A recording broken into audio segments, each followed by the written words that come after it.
अस्सलाम वालेकुम। आज हम बढ़ेंगे अपनी नेक्स्ट क्लास की तरफ और नेक्स्ट क्वेश्चंस को हम सॉल्व करने की कोशिश करेंगे।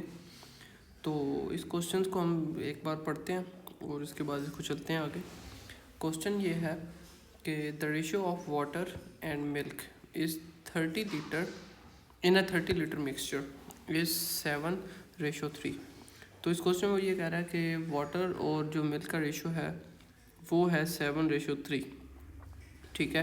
Find the quantity of water to be added to the mixture in order to make this ratio 6:1। अब पुराना रेशो हमारे पास ये है, नया रेशो हमारे पास ये है। वो कह रहा है कि आपने पानी की वो क्वांटिटी बतानी है हमें जो कि हम इस मिक्सचर में ऐड करेंगे, तो हमारे पास जो रेशो है ना, जो 7:3 था, वो चेंज होके 6:1 बन जाए। ठीक है। तो अब हम सबसे पहले तो क्या करेंगे, हम अपनी फ़र्स्ट रेशो लेके, तो फर्स्ट इसको हम 7:3 को लेंगे और इसको हम कंसीडर कर लेंगे कि जो इसमें जो लेट सपोज़ के वाटर जो है वो 7x है और मिल्क जो है वो 3x हमारे पास मौजूद है। तो उन्होंने कहा है कि इन दोनों का मिक्सचर जो है वो 30 के इक्वल है। तो इट मीन्स के 7x + 3x is equal to 30। हम इसमें x कॉमन ले लें तो 7 और 3 को हम ऐड करेंगे तो 10 आ जाएगा। हमने बेसिकली x की वैल्यू फाइंड करनी है, तो इस तरह हम x की वैल्यू फाइंड कर लेंगे इस प्रोसीजर से। x की वैल्यू हमारे पास आ गई 3। ठीक है। जब हमारे पास x की वैल्यू आ गई तो इसका मतलब कि अब हम इस रेशो, जो हमारे पास ये रेशो मौजूद है क्वेश्चन में, इस रेशो में से हम इनकी एग्जैक्ट क्वांटिटी लीटर्स में फाइंड कर सकते हैं कि हमारे पास टोटल जो अमाउंट है वो है 30 लीटर्स। उसके अंदर से वाटर कितना है और वाटर के बाद मिल्क कितना है। तो उसके लिए हम क्या करेंगे, अभी करते हैं इसको सॉल्व। अच्छा, तो उसके लिए हमने सिंपल फार्मूला यूज़ करना है, जैसे यहाँ पे नज़र भी आ रहा है कि 7x हमारे पास, समझे हमने फ़र्ज़ किया था कि वाटर है, तो हमने उसकी वैल्यू ले ली, तो 7 × 3, तो वाटर हमारे पास 21 लीटर्स आ गया। इसी तरह मिल्क कितना था हमारे पास 3x, तो 3 × 3 हमारे पास मिल्क आ गया 9 लीटर। अब हमारे पास वाटर की भी वैल्यू आ गई और मिल्क की भी वैल्यू आ गई है लीटर्स के अंदर। ठीक है। जब हमारे पास दोनों की वैल्यू आ गई तो हमारे लिए बड़ा इजी हो गया कंपेयर करना इस चीज़ को कि हमारे पास कितने रेशो में, मतलब जो रेशो हमारे पास था 7:3, तो उसके अंदर कितना वाटर था और कितना मिल्क था। तो ये दोनों वैल्यूज़ हमारे पास आ गई हैं अब, 9 लीटर 21 लीटर। उसके बाद हमने उन क्वेश्चन की स्टेटमेंट पे पढ़ेंगे कि find the quantity of water to be added to the mixture. अगर हम वाटर ऐड कर रहे हैं तो इट मीन्स कि जो हमारा मिल्क है वो कांस्टेंट रहेगा। ठीक है। तो अब हम इसमें क्या करेंगे कि we keep milk constant and add water to the mixture to get ratio 6:1। तो अब हम फिर सपोज कर लेंगे कि हमारे पास जो रेशो है वो क्या है कि सिंपली वाटर का जो रेशो है इस मिक्सचर में, वाटर को हमने कह दिया 6y और मिल्क का रेशो हमने y कर दिया। अब इसमें दो चीज़ें हैं, एक ये कि जब हमें पता है कि मिल्क का रेशो सेम है, ठीक है जी, तो इस इक्वेशन के मुताबिक 6y और y के मुताबिक हमारे पास जो इधर रेशो आ रही है वो ये आ रही है कि 6 वाटर की जब हमने रेशो फाइंड करनी है तो y की हमने वैल्यू डालनी है। अब मिल्क हमारे पास टोटल कितना है 9 लीटर। सो जो y की वैल्यू है वो हमारे पास आ जाएगी 9। क्यों आएगी? क्योंकि मिल्क की जो वैल्यू है वो हमें अपनी इस इक्वेशन से मिल गई, पिछली इक्वेशन से, कि जिसमें milk is equal to 9 litres. तो जब हमने मिल्क कांस्टेंट रखा है और तो हमने इस रेशो में 1 जो है रेशो जो सिंपल, जिसके साथ कोई और कांस्टेंट नहीं है, तो हमने उसको मिल्क कह दिया और वो रेशो है भी यही 6:1। तो y मिल्क की वैल्यू जब सिंपल y है जैसे यहाँ पे है, तो हम ये सपोज कर लेंगे कि y इज़ इक्वल टू 9। तो y 9 है, तो हमारे पास यहाँ पे वाटर कितना है 6y। तो 6y जो है हमारे पास वाटर है। अब हम इसमें अगर वैल्यू ऐड कर दें तो 6 के अंदर 9 से मल्टीप्लाई करें y की वैल्यू डालने के लिए, तो अब यहाँ पे हमारे पास आ जाएगा 6 9s are 54 लीटर्स। तो ये हमारे पास वैल्यू आ गई है वाटर की। अब ये वो वैल्यू है जो कि हम इस वाटर में ऐड कर रहे हैं। ठीक है। उसके बाद नेक्स्ट चीज़ हमने जो फाइंड करनी है वो ये फाइंड करनी है कि देखें जहाँ हमारे पास वाटर तो आ गया 54, हमारे ऑप्शंस में कहीं भी 54 मौजूद नहीं है। वो क्यों मौजूद नहीं है? वो इसलिए क्योंकि 54 जो है वो हमारी न्यू रेशो है वाटर की, जो हमारा वाटर ऐड करने के बाद उस मिक्सचर के अंदर मौजूद है। मगर उन्होंने पूछा है कि find the quantity of water to be added to the mixture. When they are saying कि added to the mixture, it means कि you have to find the difference between the present value and the previous value. अब जो present value हमारे पास है वो है 54 litres, ठीक है, और जो हमारे पास पुरानी वैल्यू थी वो हमारे पास ये यहाँ पे आप देखें ये 21 लीटर्स मौजूद है, जो कि हमारे पास पहले वैल्यू आई थी। तो अब हम सिंपली क्या करेंगे कि हम जो हमारी न्यू वैल्यू है उसमें से जब हम पुरानी वैल्यू वाला जो वाटर है जो हमारी पुरानी रेशो पे आता है उसको जब हम माइनस कर देंगे तो हमारे पास वैल्यू आ जाएगी। अब हमारे पास पिछली वैल्यू थी अभी वाली वैल्यू 54, उसमें से हम पुराना जो वाटर की क्वांटिटी है माइनस कर दें 54 माइनस 21, तो हमारे पास जो आंसर आएगा वो आ जाएगा 33 litres, which is our answer here. ठीक है, तो ये इंतहाई सिंपल क्वेश्चन था और ये क्वेश्चन जो है ये तकरीबन काफ़ी दफ़ा जो है इसमें पेपर्स में रिपीट होता है, तो इसको आप प्रैक्टिस करें, इसमें कोई मुश्किल नहीं है। और कुछ चीज़ अगर आपको समझ ना आए तो आप हमसे पूछ सकते हैं। अब चलते हैं अपने नेक्स्ट क्वेश्चन की तरफ। तो हमारा नेक्स्ट क्वेश्चन है the income of A and B are in ratio 3:2। A और बी दो की इनकम उन्होंने लिखी हुई है, ठीक है। तो वो कह रहे हैं कि ए और बी की जो इनकम है वो 3:2 की है। तो हम अपने जैसे हम पहले करते हैं वैसे तरह इसको सॉल्व करेंगे, मगर पहले क्वेश्चन पढ़ लेते हैं। ए और बी की जो रेशो है वो है 2:3। उसके बाद वो कह रहा है कि एक्सपेंडिचर, ये इनकम थी, ठीक है, ये एक्सपेंडिचर है, एक्सपेंडिचर आर इन रेशो 5:3, ठीक है। हमारे पास इनकम का भी एक्सपेंडिचर आ गया और उसका इनकम का भी रेशो आ गया और एक्सपेंडिचर का भी रेशो आ गया।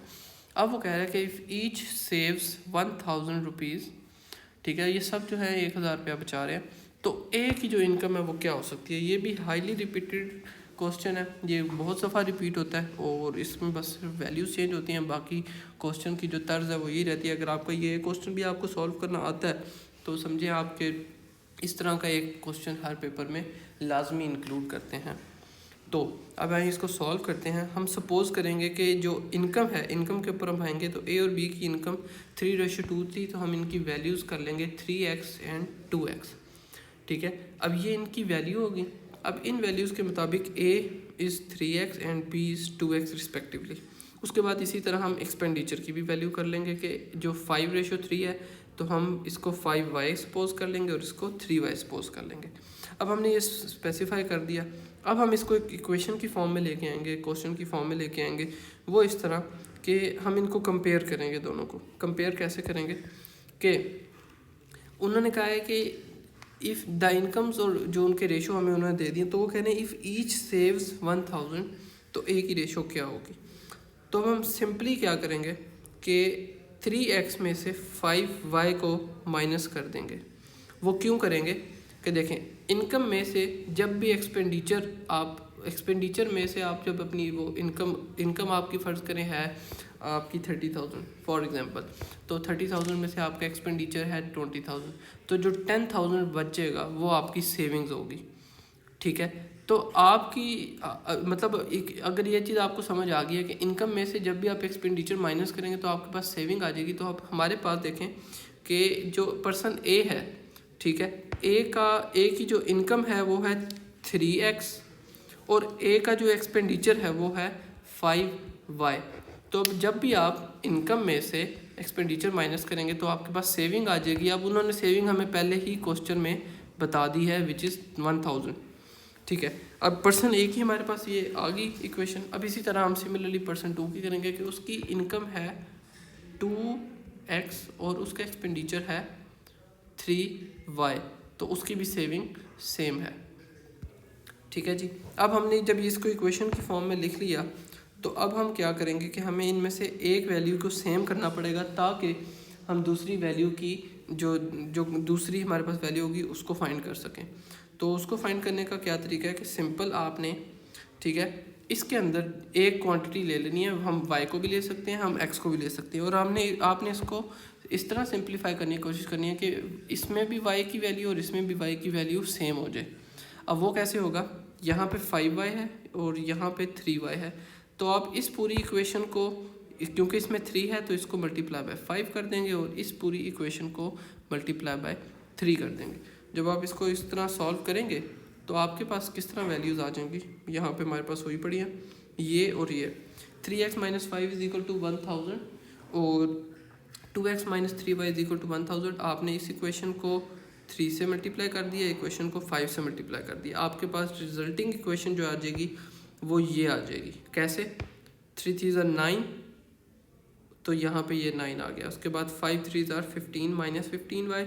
इसी तरह नेक्स्ट इक्वेशन जो है उसमें 5 2 = 10 एंड 5 3 = 15y। और आपने इसमें ये ख्याल रखना है कि आप x की जगह y ना लिख दें, y की जगह x ना लिख दें। ठीक है, अब इसको सॉल्व आपने कर लिया और जो हमारे पास दूसरी वैल्यूज़ आई उसमें से भी हमने इसको कर लिया अकॉर्डिंग टू द इक्वेशन। जब हमने इसको सॉल्व किया तो हमारे पास सिंपली जो आंसर है वो इस तरह आ गया, -x is equal to -2000। Minus का साइन भी माइनस से कट जाए तो हमारे पास x की वैल्यू 2000 आ गई। अब x इसमें क्या है? ठीक है, x is equal to 2000, x की वैल्यू हमारे पास आ गई। अब क्वेश्चन हमारा डिपेंड किस चीज़ पे कर रहा है, हमने फाइंड क्या करना है। उन्होंने कहा है ए की इनकम, एज इनकम, ए की इनकम फाइंड करनी है। ए की इनकम क्या है? हमने क्वेश्चन में यहाँ पे देखा था कि ए की इनकम है 3x और उसकी जो वो है क्या कहते हैं बी की इनकम है 2x। अब इस क्वेश्चन में उसने हमसे सिर्फ ए की इनकम पूछी है, तो हम ए की इनकम को कैसे फाइंड करेंगे अभी करते हैं। हमारे पास x की वैल्यू 2000 आ गई है। ठीक है, अब 2000 आ गई हमारे पास। a की जो हमारे पास सपोज्ड वैल्यू है जो हमने ऊपर देखी है वो थी 3x। अब 3 और x की वैल्यू 2000 आप इसमें ऐड कर दें तो हमारे पास आ जाएगी 6000। अब ये है a की वैल्यू और हमारे पास ये आंसर भी इस क्वेश्चन का क्लियर हो गया। फ़र्ज़ करें, आप फ़र्ज़ करें कि हमारे पास क्वेश्चन में वो हमें कहता है कि आपने a की नहीं फाइंड करनी, आपने इस क्वेश्चन में b की वैल्यू फाइंड करनी है, इनकम, b की इनकम फाइंड करनी है।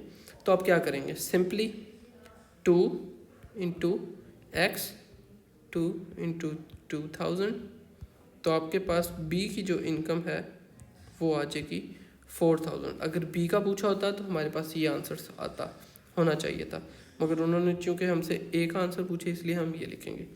इसी तरह फ़र्ज़ करें कि अगर वो आपसे पूछ लेते हैं इस इनकम की जगह वो एक्सपेंडिचर पूछ लेते हैं। ठीक है, अब आप एक्सपेंडिचर कैसे फाइंड करेंगे? उसका भी बिल्कुल सिंपल तरीका, आपने इसी क्वेश्चन को इन्वर्स करना है। यहाँ पे आपने इस y की वैल्यू को सेम करने के बजाय आपने सिंपली इस x की वैल्यू को सेम करना है। x की वैल्यू को कैसे सेम करेंगे? इसको नहीं, आपने 3 और 2 है तो आपने इस इक्वेशन को मल्टीप्लाई 2 करना है और इस इक्वेशन को मल्टीप्लाई 3 कर देना है। तो आपके पास रिजल्टिंग इक्वेशन कुछ इस तरह बन जाएगी कि 4x - 10y, उसके बाद इस 3 को जब हम इस इक्वेशन से करेंगे तो +6x - 9y is equal to, और उसी तरह ही 2000 - 3000। ये आपको मैं एक्स्ट्रा सॉल्व करके दे रहा हूँ ताकि अगर क्वेश्चन किसी भी तरीके से आ जाए तो आपको सॉल्व करना आ जाए। तो हमारे पास सिंपल इसकी इक्वेशन को जब आप सॉल्व करेंगे तो आपके पास 10x - 19y is equal to -1000 आ जाएगा। ठीक है जी, उसके बाद आप क्या करेंगे? सिंपल, मतलब आपने इसमें वो y की, हाँ y को आपने सेम करना है यहाँ पे एक हाँ बल्कि आपने x को सेम करना है। तो यहाँ पे हमारे पास सॉरी 6x आ जाएगा, तो ये 6 से कैंसिल हो जाएगा तो हमारे पास ये आ जाएगा -19y और 1000। फिर आप y की वैल्यू फाइंड करेंगे और जो भी आंसर आएगा उसको बिल्कुल इसी तरीके से सॉल्व करेंगे। ठीक है, तो ये अब डिपेंड करता है कि पेपर में आपसे क्या पूछा जाता है। अगर तो एक्सपेंडिचर पूछा जाए तो आपने एक्सपेंडिचर को उसी हिसाब से सॉल्व करना है। ठीक है, जब भी आप एक्सपेंडिचर का फ़र्क करते हैं तो आपने ये देखना है कि आपने किस तरह से इक्वेशन यूज़ करनी है। फॉर एग्जांपल जब आपसे वो सेविंग का कह रहा है, सेविंग कैसे हमेशा आती है? सेविंग का फार्मूला है इनकम माइनस एक्सपेंडिचर। तो आपकी जो इनकम होगी उसमें से आप जब अपने एक्सपेंडिचर माइनस कर देंगे आपके पास सेविंग आ जाएगी। फ़र्ज़ करें कि वो अब आपसे उसकी ये इस क्वेश्चन में हमने ये वाली इक्वेशन जो यूज़ की है ये इसके मुताबिक है, ठीक है। अब अगर आपने ये फाइंड करना है कि आपके एक्सपेंडिचर कितना है, मतलब फ़र्ज़ करें वो पूछ ले यहाँ पे कि age expenditure, how much is age expenditure, आपने इस इक्वेशन को ही यूज़ करना है ऐसे कि आपने एक्सपेंडिचर फाइंड करने के लिए ये ई उस तरफ चला जाए और आपकी सेविंग इस तरफ आ जाए, तो आपके पास income plus saving is equal to expenditure, ठीक है। अब आपने इस क्वेश्चन को सॉल्व करते वक्त ये चीज़ें देखनी हैं कि आपने कौन सा फार्मूला यूज़ करना है। तो इस क्वेश्चन के मुताबिक जो हमने सॉल्व किया है इसके अंदर आपने सिंपल जो फार्मूला यूज़ किया है वो ये किया है कि जो भी आपकी इनकम होती है उसमें से आप जब अपने एक्सपेंडिचर माइनस करते हैं तो आपके पास सेविंग आ जाती है। सेविंग हमारे पास यहाँ 1000 थी, ठीक है। इनकम की रेशो उसने हमें दी हुई है ये, और एक्सपेंडिचर की रेशो ये दी है, और आपने इस क्वेश्चन को इस तरीके से सॉल्व कर लिया। और इस क्वेश्चन को ज़्यादा प्रैक्टिस आपको इसलिए करनी पड़ेगी क्योंकि इस तरह के काफ़ी सारे जो क्वेश्चंस हैं वो रिपीट होते हैं। या तो ये वाले सेम स्टेटमेंट देके तो कभी ए की इनकम पूछ ली जाती है, कभी बी की इनकम पूछ ली जाती है, और अगर इनकम ना पूछें तो वो एक्सपेंडिचर पूछ लेते हैं। अब नेक्स्ट क्वेश्चन की तरफ हम चलते हैं। नेक्स्ट क्वेश्चन में वो ये कह रहा है the difference between two positive numbers is 10 and the ratio between them is 5:3, ठीक है। तो ये हमारे पास स्टेटमेंट आ गई, वो कह रहा है find the product of two numbers. Simple question है कि आपने दो नंबर्स की प्रोडक्ट फाइंड करनी है। अब फर्स्ट नंबर हमारे पास 5 है, दूसरा थी, हम लेट सपोज कर लेंगे कि first number is 5x, second number is 3x। तो वो कह रहा है कि the difference between two positive number is 10। तो अब उसके स्टेटमेंट के मुताबिक 5x में से आप 3x अगर माइनस करते हैं तो आपके पास 10 आता है। तो आप क्या करेंगे, सिंपली x की वैल्यू फाइंड करेंगे। 5x minus 3x is 2x, तो x इज़ इक्वल टू 5। जब आपके पास x की वैल्यू 5 आ गई है तो इट मीन्स कि आपके पास सारा क्वेश्चन सॉल्व हो गया। वो किस तरह कि आपने सिंपल वैल्यूज़ पुट करनी है, 5 के अंदर x की वैल्यू करें तो 5 are 25। इसी तरह 3 के साथ जब x की वैल्यू आप पुट करें तो 3 5 are 15। तो आपके पास जो दो नंबर हैं वो है 25 इंटू 15। तो आप इसको सिंपल मल्टीप्लाई कर लेंगे तो आपके पास आंसर आ जाएगा 375। इस क्वेश्चन में कोई चीज़ मुश्किल नहीं थी, अगर आप इसको ध्यान से देखें तो इस क्वेश्चन में सिर्फ आपने जो है इनके रेशोज़ के मुताबिक x को सपोज किया है दोनों वैल्यूज़ में, और सपोज करने के बाद आपने x का जो है x की वैल्यू फाइंड की। x की वैल्यू फाइंड करने के बाद आपने उसको इन नंबर्स के अंदर ऐड किया है। 5x और 3x में जो आपके पास नंबर आए हैं उनको आपने मल्टीप्लाई कर दिया और आपका जो ये क्वेश्चन है ये सॉल्व हो गया। नेक्स्ट क्वेश्चन की तरफ चलते हैं। नेक्स्ट क्वेश्चन ये है कि if 30 oxen can plough 1/7 of a field in 2 days, कि 30 ऑक्सन है वो 1/7 ऑफ फील्ड जो है ना 2 दिनों में करती हैं। तो वो कह रहा है कि हाउ मैनी डेज, कितने दिन लगेंगे 18 ऑक्सन को बाकी रिमेनिंग काम करने में। तो क्वेश्चन ये इतना मुश्किल नहीं है, बट देखने से ये इतना मुश्किल लगता है कि जब ये क्वेश्चन पेपर में आता है तो बच्चे सोचते हैं कि यार हम किस क्वेश्चन में फंस गए और अब हम इसका आंसर कैसे निकालेंगे। ठीक है, क्वेश्चन में सिंपल आपने जो ये देखना है वो ये देखना है कि आपने इसकी इक्वेशन कैसे बनानी है। ठीक है, इसको आपने सॉल्व किस तरह करना है। इसको सॉल्व करने के लिए आप देखें कि उन्होंने टाइम दे दिया हमें दोनों का, उन्होंने काम दे दिया परसेंटेज कितनी काम है, ठीक है, और 2 days भी उन्होंने दे दिए कि इतना काम। अब क्वेश्चन के साथ साथ हम चलेंगे। फॉर क्वेश्चन में उसको कह रहा है कि 30 ऑक्सन है, ठीक है, वो प्लो करती हैं कितना 1/7 इन 2 days, ठीक है। उसके बाद वो कह रहा है कि अगर 18 ऑक्सन हो तो वो कितने दिनों में बाकी रिमेनिंग काम कर लेंगी। अब आप ये देखें कि जब 1/7 की रेशो है, ठीक है, 7 में से 1 पार्ट जो है ना वो उसने किया है 30 days में। अब 30 days में ये वाला जो 1/7 वाला काम है ना ये हो चुका है। तो अब 7 हिस्सों में से अगर एक काम हो चुका है, 7 कामों में से फ़र्ज़ करें एक काम हो गया, तो बाकी पीछे कितने रह जाते हैं, ऑब्वियसली 6 काम रह गए। तो इस 1/7 के जो डिनोमिनेटर में वैल्यू आएगी वो आएगी 6:7, ठीक है। How many days 18 ox will take to do the remaining work. जब आपने इसको इस इक्वेशन की फॉर्म में लिख दिया, इसके साथ आप इसको x/2 से इसको मल्टीप्लाई कर देंगे।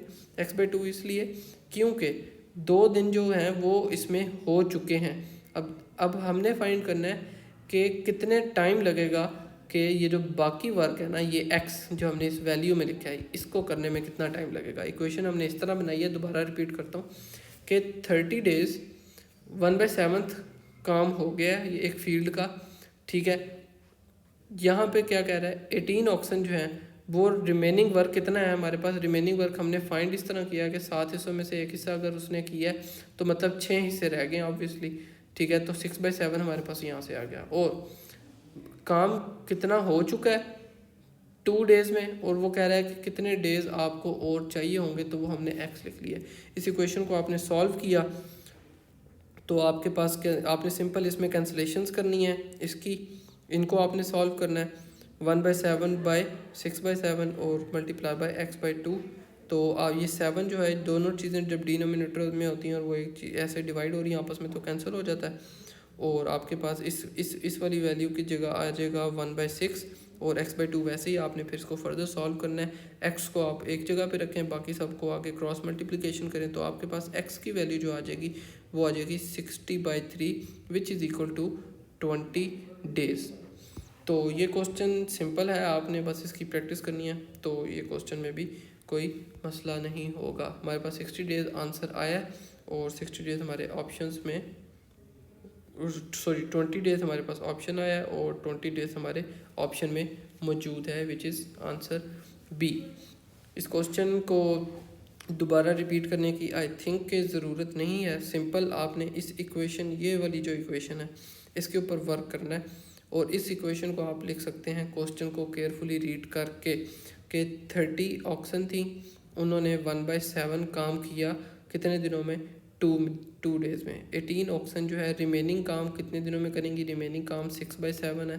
मल्टीप्लाई, अब हमने x/2 इसलिए लिखा है कि ये जो 2 है ये आपके 2 डेज़ हैं, जो कि आपके ऊपर ये डेज़ जो है हमने फाइंड करने के रिमेनिंग काम कितने दिनों में होगा। तो इस क्वेश्चन को जो है आप इस तरह सॉल्व कर सकते हैं। अब चलते हैं नेक्स्ट क्वेश्चन की तरफ, जो कि मोस्ट प्रोबेबली हमारा इस वीडियो का लास्ट क्वेश्चन होगा।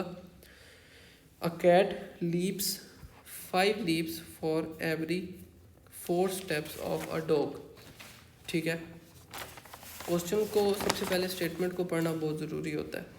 अब वो कह रहे हैं कि एक कैट के जो लीप्स है ना, 5 लीप्स जो हैं कैट के, वो डॉग के 4 लीप्स के बराबर बनते हैं, ठीक है। ये चीज़ यहाँ पे हमने यहाँ से एक्सट्रैक्ट कर ली। फिर वो कह रही है कि but 3 leaps of a dog are equal to 4 leaps of a cat, ठीक है। कि जो डॉग के 3 लीप्स हैं वो कैट के 4 लीप्स के बराबर बनते हैं। तो अब वो कह रहा है कि what is the ratio of speed of the cat to that of the dog. Cat की डॉग के साथ जो स्पीड की रेशियो है वो हमने फाइंड करनी है, ठीक है। अब हमारे पास गिवन क्या है, सिंपल कि 3 leaps of dog is equal to 4 leaps of cat, ठीक हो गया जी। तो हमारे पास इसकी सिंपल रेशो क्या आ गई, 3/4 या 4/3, ठीक है। क्योंकि डॉग से कैट की अगर आप रेशो कर रहे हैं, ठीक है, तो आपके पास 3/4। अगर कैट से डॉग की कर रहे हैं तो आपके पास 4/3। अब हम सपोज करते हैं कि कैट की रेशो जो है